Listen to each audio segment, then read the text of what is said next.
Majjhima Nikaya. Middle-length discourses. Translated by Bhikkhu Sujato. sutta.central.net. Middle Discourses 144. Advice to Channa. So I have heard. At one time the Buddha was staying near Rajagaha, in the bamboo grove, the squirrels' feeding ground. Now at that time the Venerables Sariputta, Mahacunda and Channa were staying on the Vulture's Peak mountain. Now at that time Venerable Channa was sick, suffering, gravely ill. Then in the late afternoon, Venerable Sariputta came out of retreat, went to Venerable Mahacunda and said to him, "Come, Reverend Kunda, let's go to see Venerable Channa and ask about his illness." "Yes, Reverend," replied Mahacunda. And then Sariputta and Mahacunda went to see Channa and exchanged greetings with him. When the greetings and polite conversation were over, they sat down to one side. Then Sariputta said to Channa, "I hope you're keeping well, Reverend Channa, I hope you're all right. I hope that your pain is fading, not growing, that its fading is evident, not its growing." "Reverend Sariputta, I'm not keeping well, I'm not all right. The pain is terrible and growing, not fading, its growing is evident, not its fading. The winds piercing my head are so severe, it feels like a strong man drilling into my head with a sharp point. The pain in my head is so severe, it feels like a strong man tightening a tough leather strap around my head. The winds piercing my belly are so severe, it feels like a deft butcher or their apprentice is slicing my belly open with a meat cleaver.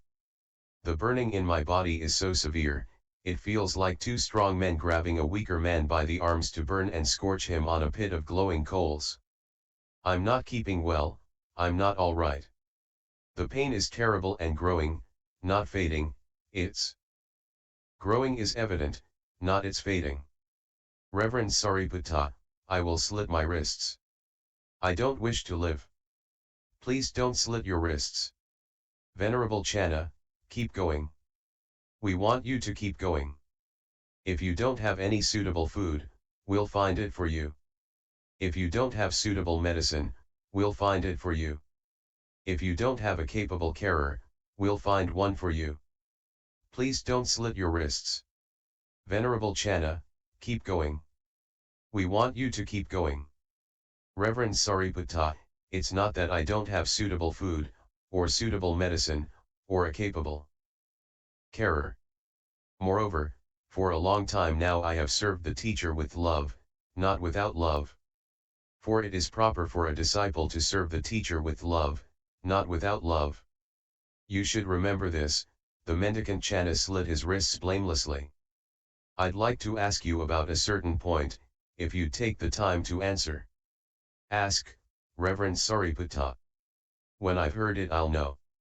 Reverend Channa, do you regard the I consciousness and things knowable by I consciousness in this way, this is mine, I am this is myself? Do you regard the ear, nose, tongue, body, mind consciousness and things knowable by mind consciousness in this way, this is mine, I am this is myself? Reverend Sariputta, I regard the I consciousness and things knowable by I consciousness in this way, this is not mine, I am not this is not myself. I regard the ear, nose, tongue, body, mind consciousness and things knowable by mind consciousness in this way, this is not mine, I am not this is not myself. Reverend Channa, what have you seen, what have you directly known in these things that you regard them in this way, this is not mine, I am not this is not myself? Reverend Sariputta, after seeing cessation, after directly knowing cessation in these things I regard them in this way, this is not mine, I am not this is not myself.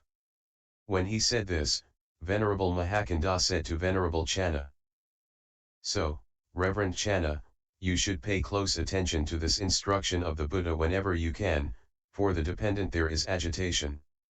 For the independent there's no agitation. When there's no agitation there is tranquility. When there is tranquility there's no inclination. When there's no inclination there's no coming and going. When there's no coming and going there's no passing away and reappearing. When there's no passing away and reappearing there's no this world or world beyond or between the two. Just this is the end of suffering. And when the Venerable Sariputta and Mahacunda had given Venerable Channa this advice, they got up from their seat and left. Not long after those venerables had left, Venerable Channa slit his wrists.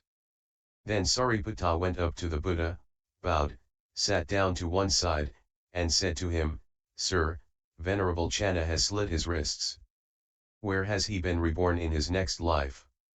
Sariputta, "Didn't the mendicant Channa declare his blamelessness to you personally?" "Sir, there is a Vajan village named Pubavihana where Channa had families with whom he was friendly, intimate, and familiar. The mendicant Channa did indeed have such families. But this is not enough for me to call someone blameworthy. When someone lays down this body and takes up another body, I call them blameworthy. But the mendicant Channa did no such thing. You should remember this, the mendicant Channa slit his wrists blamelessly." That is what the Buddha said. Satisfied, Venerable Sariputta was happy with what the Buddha said. And Mn 1